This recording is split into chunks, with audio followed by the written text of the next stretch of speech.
আজ করছি কাতলা মাছের ঝোল। কাতলা মাছগুলোকে ভেজে নিয়েছি। এখন আমি আলুগুলোকে ভেজে নিচ্ছি মাছ ভাজার পরে। এদিকে ফুলকপিটা একটু ভাপিয়ে নিয়েছি। এখন ফুলকপিটাকে ভেজে নিচ্ছি। এখন আমি তেজপাতা জিরে ফোড়ন দিয়েছি। এখন আমি একটু হলুদ দিয়ে দিচ্ছি।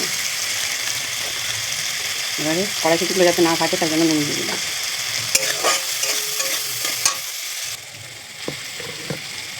এখন আমি মশলা দিয়ে দিচ্ছি জিরে আর ধনের গুঁড়ো। 1 চামচ জিরের গুঁড়ো, 1 চামচ ধনের গুঁড়ো।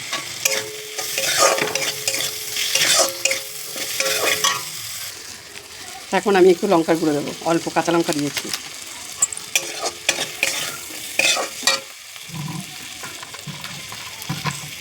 দিয়ে আমি এখন সামান্য একটু জল দেবো। এই জল দিয়ে এখন এই জলটা শুকনো পর্যন্ত কষিয়ে যেতে হবে। গ্যাসটা বাড়িয়ে দিলাম। দেখো, যে কোনো রান্নাতে কষানোটাই কিন্তু মেন। দেখেছো টমেটোগুলো সব গলে গেছে।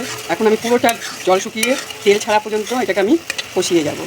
দেখো জলটা শুকিয়ে এসছে। এখন আমি কষাতে কষাতে কী করবো, ফুলকপিটা আর আলুটা দিয়ে দেবো। আমি এখন ফুলকপি আর আলুটা দিয়ে দিলাম।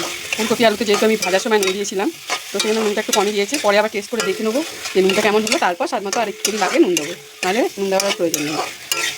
এটাকে আরেকটু কষিয়ে আমি জল দিয়ে দেবো। এইভাবে মাছের ঝোল করলে খুব টেস্টি হয়। কিন্তু রসুন পেঁয়াজ কিছু দিইনি, শুধু আদা জিরে আর ধনে আর লঙ্কা, এই 3-4টে মশলা দিয়ে মাছটা করেছি। তোমরা ওইভাবে করে দেখো, খুব টেস্টি হয়। দিয়ে দিলাম, কিছুক্ষণ ফুটতে দেবো, দিয়ে তারপরে মাছগুলো দিয়ে দেবো। মাছের ঝোলটা ফুটছে, এখন আমি মাছগুলো দিয়ে দিলাম, দিয়ে একটু নেড়ে দিলাম। আগেই দেখিয়েছিলাম যে আমি এরকম ধনেপাতা গাছ লাগিয়েছি, তো আমি এখান থেকে একটু ছিঁড়ে মাছের ঝোলে দেব। আমি এগুলো গোড়া শুদ্ধ তুলতেই পারি, কিন্তু এগুলো এরকমভাবে পাতা ছিঁড়ে নিলে এখান থেকে আবার চারা মানে পাতা গজাবে, সেই জন্য আমি একটু একটু নিয়ে নিলাম। এই ধনেপাতা ছড়িয়ে দিলাম। গাছের ধনেপাতা খুব টেস্টি হয়, সত্যি তাই।